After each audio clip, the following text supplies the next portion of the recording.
कार्डायटिस म्हणजे कार्डियमचं inflammation, हार्टचं inflammation. त्याचे clinical presentation बघण्याच्या आधी ना त्याची पॅथोफिजिओलॉजी म्हणजे कसं होतं आहे तिथलं इन्फ्लेमेशन हे जाणून घेणं गरजेचं आहे. हार्टचे कोणकोणते लेयर्स असतात बघ, इथं फोटो चांगलं दिले त्यांनी. सगळ्यात आधी हे एंडोकार्डियम काढलं, मग नंतर हे इथे वाल्व्स काढले, मायट्रल बायस्पेड वाल्व, एओटिक वाल्व, नंतर हे रेडवालं मायोकार्डियम आहे आणि ग्रीनवालं हे पेरिकार्डियम आहे. हे ब्लॅक जे आहे ते एंडोकार्डियम, ठीक आहे. ब्लू हे वॉल्स आहेत.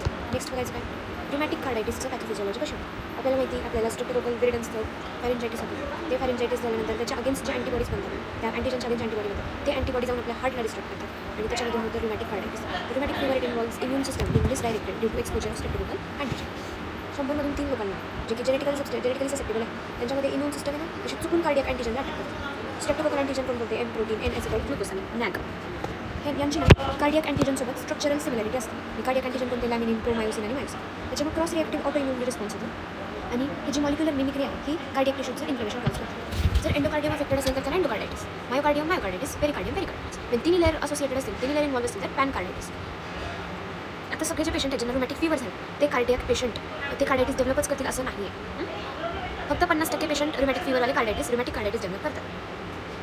आणि हे जे इन्फ्लेमेशन आहे जेव्हा वॉल्व्सला इन्व्हॉल्व करतं त्याच्यामधून ना लॉंग टर्म कॉम्प्लिकेशन्स होतात जे की मॉर्बिडिटी, कॉन्ट्रीब्यूट करतात which are associated with rheumatic fever, rheumatic heart disease. जेव्हा रुमॅटिक फीवरमध्ये एंडोकार्डायटिस होतं त्यावेळेस प्रिडॉमिनंटली ना वॉल्व्स अफेक्टेड झालेले असतात, त्याला आपण व्हॅल्व्युलायटिस होतो आणि त्यावेळी पूर्ण एंडोकार्डियम माइल्ड इन्फ्लेमेशन दाखवतं आणि वॉल्व ते मोर सिव्हिअरली अफेक्टेड असतात बाय द कनेक्टिव्ह टिश्यू आणि एंडोकार्डियल लाइनिंग. त्याचे इन्फ्लेम्ड वॉल्स आहेत. बरं, इन्फ्लेमेशन म्हणजे काय असतं, एडिमा, नंतर तिथे सगळे सेल्स जमा होणं, सायटोकाईन्स रिलीज होणं, ठीक आहे. हे आहे इन्फ्लेमेशन. आणि त्याचे इन्फ्लेम्ड वॉल्स आहेत तर ते तिथं काय होतं, मेकॅनिकल स्ट्रेस होतो, ट्रॉमा होतो आणि ते जर सब्जेक्टेड टू मेकॅनिकल स्ट्रेस आणि ट्रॉमा ड्युरिंग कॉन्स्टंट मोशन आणि अंडरगो ॲडिशनल इंजरी म्हणजे ऑलरेडी ते इन्फ्लेम्ड आहे आणि त्याच्यावरती मेकॅनिकल स्ट्रेस ट्रॉमा येतो त्याच्यामुळे ते ट्रॉमा कशामुळे कॉन्स्टंट मोशन ब्लडच्या फ्लोमुळे त्याच्यामुळे ॲडिशनल इंजरी होते आणि याचमुळे जे रुमॅटिक व्हॅल्व्युलायटिस जे आहे it is more common on the left side of the heart कारण तिथे हिमोडायनॅमिक प्रेशर हायर असतात than right side of the heart. Myocarditis, pericarditis पण होऊ शकतात पण प्रेझेंटेशन डिपेंड करतं की इम्युन रिस्पॉन्स कुठे झाला. हे ना जाणून घेणं गरजेचं आहे की जे पेरिकार्डायटिस किंवा मायोकार्डायटिस आहे ना ते आयसोलेशनमध्ये नाही होत विदाउट एंडोकार्डायटिस इन रुमॅटिक फीवर. म्हणजे रुमॅटिक फीवरमध्ये जर पेरिकार्डायटिस, मायोकार्डायटिस होत असेल तर तिथे एंडोकार्डायटिस होणारच आहे. आणि जर एक पेशंट पेरिकार्डायटिसचा प्रेझेंट झाला बट त्याच्यामध्ये काही व्हॅल्युलर इन्व्हॉल्वमेंट नाही क्लिनिकली किंवा इकोकार्डिओग्राफी तर pericarditis should be attributed to rheumatic, तर pericarditis should not be attributed to rheumatic fever. याचा अर्थ काय की जेव्हा रुमॅटिक फीवर असेल तेव्हा पेरिकार्डायटिससोबत एंडोकार्डायटिस, व्हॅल्युलायटिस असणं गरजेचं आहे. तर आपल्याला बघायचं आपण आतापर्यंत काय बघितलं, रुमॅटिक कार्डायटिस कशामुळे झालं बघितलं, नंतर त्याच्यामध्ये कोणकोणत्या गोष्टी इन्व्हॉल्व होत्या, व्हॅल्युलायटिस, एंडोकार्डायटिस, मायोकार्डायटिस आणि पेरिकार्डायटिस आणि पॅनकार्डायटिस. नंतर काय बघितलं, 100 म्हणजे सगळ्यात रुमॅटिक फीवरवाल्या पेशंटला रुमॅटिक हार्ट डिसीज होईल असं नाही, फक्त 50% तसे असतात. त्याच्यामुळे मॉर्बिडिटी, मॉर्टॅलिटी होते या डिसीजमुळे, या इन्फ्लेमेशनमुळे. व्हॅल्व्युलायटिस इज नथिंग बट एंडोकार्डायटिस. एंडोकार्डायटिसमध्येच व्हॅल्व्युलायटिस होत असतं, व्हॅल्वचं इन्फ्लेमेशन. नंतर इतकं लेफ्ट हार्ट आहे त्याच्यामध्ये कॉन्स्टंट स्ट्रेस आहे, ट्रॉमा आहे, कॉन्स्टंट मोशन आहे ब्लडचं, त्यामुळे rheumatic valvulitis more common on left side काय बघितलं. आणि जेव्हा ते पण बघितलं आणि नेक्स्ट बघितलं आपण की जर तुमचं पर्टिक्युलर पेरिकार्डायटिस होत असेल तर त्याच्यामध्ये एंडोकार्डायटिस होणं गरजेचं आहे इन रुमॅटिक फीवर आणि जर तसं नसेल तर त्या पेशंटमध्ये रुमॅटिक फीवर नाही, that should not be attributed to rheumatic fever. त्या एंडोकार्डायटिसचा पॅथोफिजिओलॉजी बघायचं.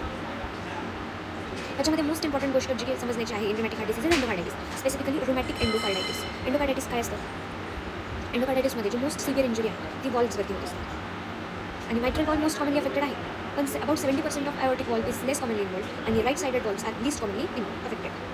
आणि जेव्हा ते इन्व्हॉल्व असतात समटाईम्स इन चिल्ड्रन ते ना कॉम्प्लिकेशन करतात जसं की ट्रायकास्पिड रिगर्जिटेशन, याच्यामुळं लिव्हरचं पेनफुल एनलार्जमेंट होते. आता ना बीकॅम व्हॅस्क्युलर सेल ॲडिजन मॉलिक्युल्स याचं एक्सप्रेशन होतं एंडोथिलियल सेल्सवरती आणि त्याच्यामुळे हे इन्फ्लेमेटरी रिस्पॉन्सेस होतात. एंडोथिलियल गॅप्स तयार होणं, तिथं न्यूट्रोफिल, WBCs येणं, तिथला ब्लड फ्लो काय होणं, ब्लड फ्लो चेंज होणं, जो नॉर्मल लॅमिनार असतो तर तो टर्ब्युलेंट बनून जातो आणि मग त्याच्यामध्ये टी सेल्स येतात. हे T cell macrophages destructive response produce करतात आणि वेरियस इम्युन कॉम्पोनंट्स पण या इन्फ्लेमेशनमध्ये इन्व्हॉल्व असतात जसं की ग्लुटाथिऑन, अदर इन्फ्लेमेटरी सेल्स, वॉल्व्स. त्याच्यामुळे सगळं इन्फ्लेमेशन झाल्यामुळे एडिमेटस स्वोलन आणि सॉफ्ट बनतात. ठीक आहे, इमॅजिन काय हार्ट आहे तिथला वॉल्व कसं कडक असेल पाहिजे म्हणजे त्याच्यामध्ये चांगली फ्लेक्झिबिलिटी असेल पाहिजे. पण इथं कसं होतं म्हणजे पॉवर स्ट्रॉंग स्ट्रेंथ पण आणि फ्लेक्झिबिलिटी पण असली पाहिजे. पण या वॉल्व्समध्ये काय होतं एडिमेटस असं सुजलेलं आहे नंतर सॉफ्ट आहे म्हणजे एकदम मऊ झालं आहे आणि त्याच्यामुळे मोर प्लायबल आणि एंडिंग नसतं. प्लायबल म्हणजे काय आणि एंडिंग म्हणजे काय अर्थ बघून. आणि एक सॉफ्ट झालेली बॉल माहिती की आपली पोझिशन होल्ड करू शकेल का नाही, मग ती बल्ज होणार आणि डिस्प्लेस होणार आणि नॉर्मल त्याची कशी साईट आहे त्याच्याऐवजी ती डिस्प्लेस होणार आणि यालाच आपण जे डिस्प्लेस होतं ना this pathological ending it can lead to mitral valve regurgitation. आता बघायचं मायट्रल वॉल्व आणि मेकॅनिक्स. आता एंडोकार्डायटिसमध्ये बघितलं, एंडोकार्डायटिसमध्ये आपण काय बघितलं सगळ्यात आधी की रुमॅटिक एंडोकार्डायटिसमध्ये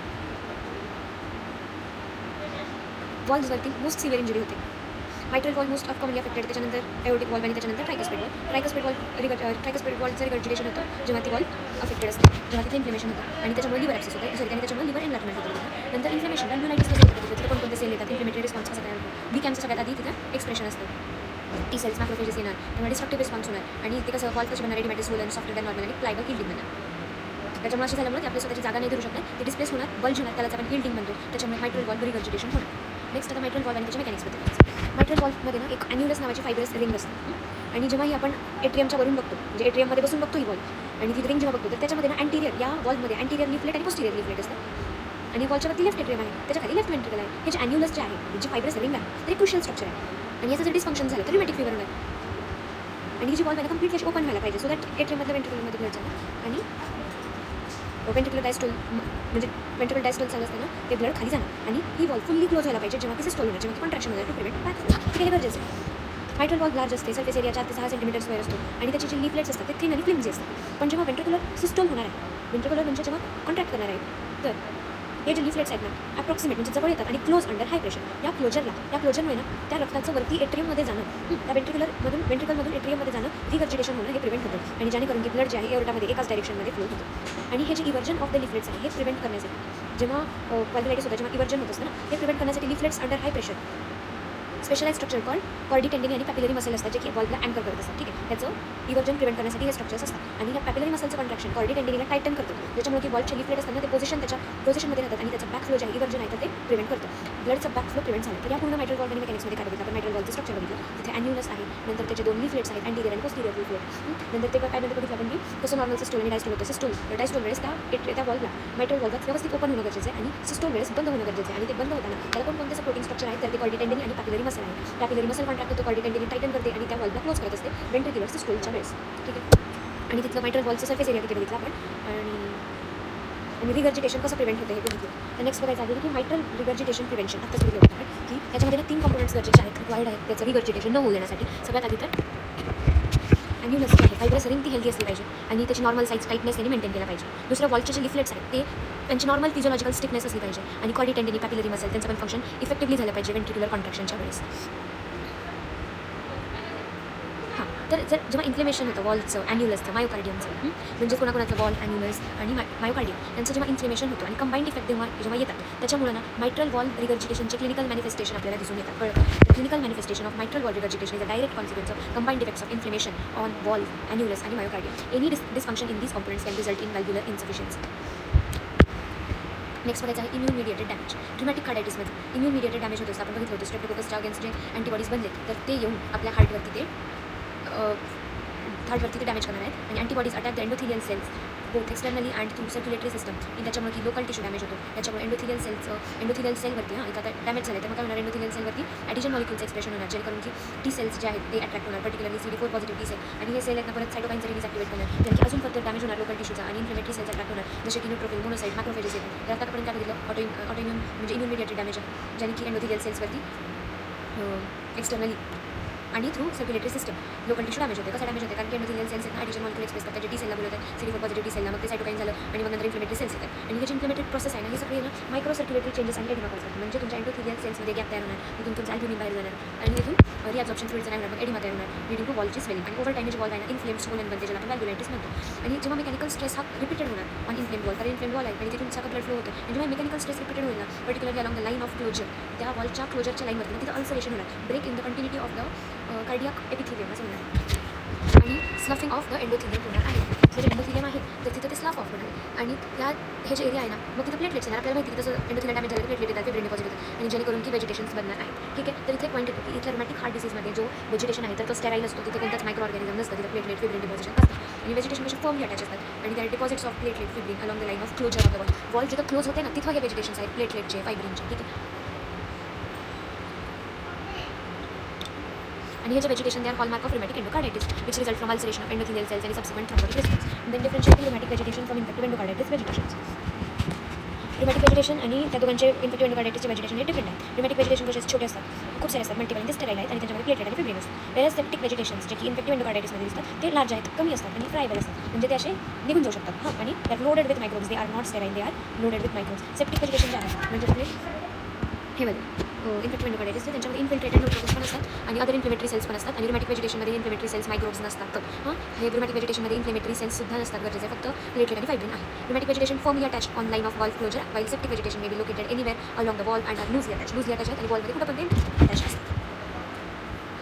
हा जो डिफरन्स आहे क्लिनिकली गरजेचा आहे, कारण की loose attached piece of septic vegetation in infective endocarditis detach होऊ शकतो आणि सर्क्युलेटरी सिस्टममध्ये जाऊ शकतो, जेणेकरून ती मेटास्टॅटिक ॲक्सेस होतो अदर टिश्यूमध्ये सच एज ब्रेनमध्ये. म्हणजे इथला इन्फेक्टिव्ह एंडोकार्डायटिसमधला जो व्हेजिटेशन आहे तो फ्रायबल आहे, लूज अटॅच आहे, मग तो कुठं सर्क्युलेटरी सिस्टममध्ये जाऊ शकतो डिटॅच होऊन आणि जेणेकरून ती ब्रेनमध्ये मेटास्टॅटिक ॲक्सेस होऊ शकतो. रुमॅटिक एंडोकार्डायटिसमध्ये हे अक्यूट कंडिशन आहे, ज्याच्यामध्ये की vegetation along the line of wall closure बनते आणि ही जी प्रोसेस आहे अक्यूट रुमॅटिक फीवर्ससोबत असोसिएटेड असते. आणि infective endocarditis which leads to vegetations that are disruptive and infective in nature involving platelets, fibrin, inflammatory cells आणि microbes. हे ना डिस्ट्रक्टिव्ह आणि इन्फेक्टिव्ह आहे याच्यामध्ये व्हेजिटेशन.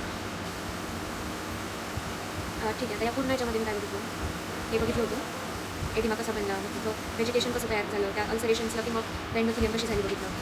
नंतर कशाचं व्हेजिटेशन आहे, या दोघींच्या व्हेजिटेशनमध्ये फरक बघितला. Small multiple sterile in rheumatic vegetation आणि एंडोकार्डायटिस आणि इन्फेक्टिव्ह एंडोकार्डायटिसमध्ये लार्ज मोठी कमी आहेत इन नंबर आणि tribal loaded with microbes other cells inflammatory cells. ठीक आहे, नंतर लूजली अटॅच आहे, ब्रेनमध्ये जाऊ शकतो, ॲप्सिस कॉज करू शकतो. याच्यामध्ये ना इन्फ्लेमेटरी सेल्स पण असतात जसं की न्यूट्रोफिल्स. ठीक आहे, नंतर रुमॅटिक व्हेजिटेशनमध्ये इन्फ्लेमेटरी सेल्स मायक्रोब्स नसतात, ते फर्मली अटॅच आहे. ठीक आहे, आणि ऑल दिस रुमॅटिक एंडोकार्डायटिसचं जे व्हेजिटेशन आहे ना that is associated with acute rheumatic fever. Next बघायचं clinical manifestation of rheumatic endocarditis. तर clinical hallmark of rheumatic endocarditis काय आहे, मायट्रल वॉल्वचं रिगर्जिटेशन. ही कंडिशन काय होतं, कारण की जो वॉल्व आहे त्याचे ॲन्युलस आहे आणि कॉर्डी टेंडिनी आहे, तर ते सगळेच अफेक्टेड असतात. जर समज जरी सगळेच इन्फ्लेम झाले, इन्फ्लेम सॉफ्टन आणि इल्टिंग वॉल्व ती कशी बनणार, मग it is predispose to regurgitation. आणि ॲडिशनली ॲन्युलस जो आहे तर तो स्ट्रेच्ड बनतो, डायलेटेड असतो, कॉर्डी टेंडिनी पण इन्फ्लेम स्वोलन आणि प्लायबल असतो. ठीक आहे, मग ते प्रॉपर क्लोजर करू शकेल का नाही, मग त्याचं कसं रिगर्जिटेशन होईल.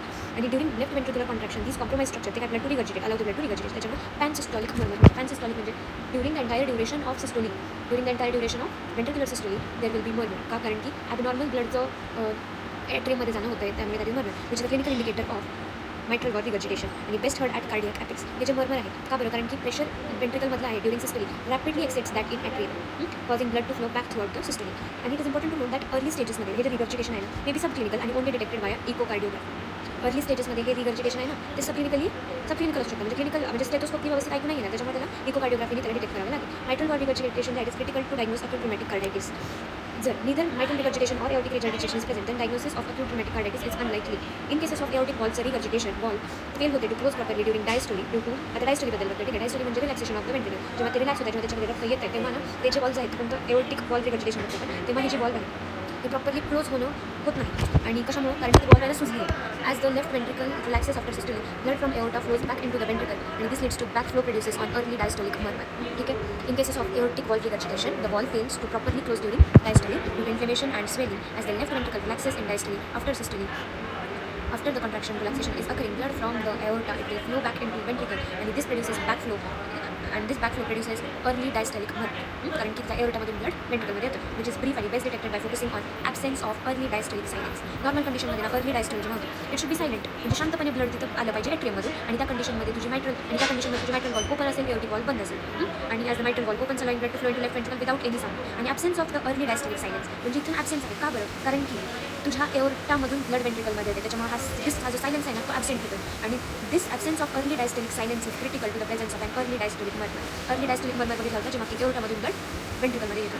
Another significant murmur in rheumatic carditis is the mid diastolic murmur. त्याला कॅरी कुम्स मर्मर म्हणतो. हे जे मर्मर आहे due to rapid blood flow होतं through and inflamed mitral valve with vegetation. आता आपलं मायट्रल वॉल्व जे इन्फ्लेम झालं आहे त्याच्या क्लोजर लाईनवरती व्हेजिटेशन आहे, फायब्रिन प्लेटलेट डिपॉझिट झाले, हे कमी आहेत, फ्यू डिपॉझिशन्स आहेत त्या व्हेजिटेशनचे आणि फॉर्म अटॅचमेंट आहे. तर यावेळी काय होतं की जेव्हा ब्लड डायस्टोल वेळ जेव्हा त्याचं ब्लड ॲट्रियममधून वेंट्रिकलमध्ये जाते ना तेव्हा एक मर्मर प्रोड्यूस होतो. रॅपिड ब्लड फ्लो होतं वॉल्वमध्ये इन्फ्लेम वॉल्वमध्ये आणि तेव्हा एक मर्मर होतं जे की हिमोडायनॅमिक्स आणि हे जे व्हेजिटेशन आहे ना ते त्या ब्लड फ्लोला डिस्टर्ब करत असतं. त्याच्यामुळे एक सॉफ्ट मिड डायस्टोलिक रंबल तयार होते which is best heard at mitral area or the apex of the heart.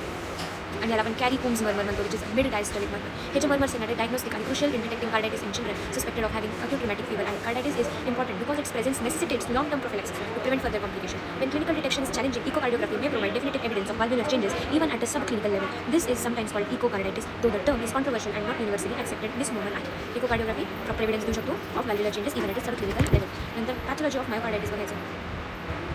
तर आतापर्यंत काय बघितलं क्लिनिकल मॅनिफेस्टेशन ऑफ रोमॅटिक एंडोकार्डायटिसमध्ये वेजिटेशन्स आपण आधी बघितले होते आणि वेजिटेशन झाल्यामुळे ते इन्फ्लेम बनल्यामुळे रिगर्जिटेशन होतं. रिगर्जिटेशन कोणाकोणाचं आपण बघितलं, मायट्रल वॉलचं रिगर्जिटेशन बघितल्यानंतर आपण एओर्टिक वॉलचं रिगर्जिटेशन बघितलं. याच्यामध्ये आपण दोन प्रकारचे तीन प्रकारचे मर्मर बघितले. तर पॅन सिस्टॉलिक मर्मर काय, जेव्हा की तुझं एओर्टिक वॉल जेव्हा की तुझं मायट्रल वॉलचं रिगर्जिटेशन होतं ना, तेव्हा पूर्ण सिस्टोल जेव्हा होत होता, जेव्हा लेफ्ट वेंट्रिकल पंप करत असं कॉन्ट्रॅक्ट करत होतं, तेव्हा सिस्टोल होतं कारण की तुझं मायट्रल वॉल अशी रिगर्जिटेट झाली आणि ॲबनॉर्मल ब्लड फ्लो होत आहे.